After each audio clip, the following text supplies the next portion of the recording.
Hi team, this is Chris Abraham from GOHacademy. I hope you're doing good. In this video, I want to quickly talk about teacher consultations, what they are and how they work. So first, this is an open call-in time where teachers can ask some questions.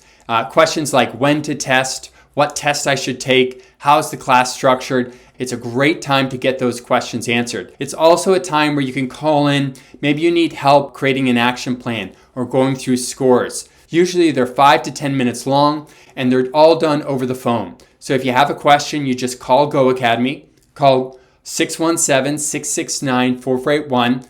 We hold them in the afternoons between Monday and Thursday between 3 and 5. Just call GOHacademy, ask that question, get some help. All right, team, this is Chris Abraham from GOHacademy. I hope you have a wonderful day. If you have any questions, call in during teacher consultations and we'll be happy to help. Everyone have a great day. Take care, team. Bye-bye.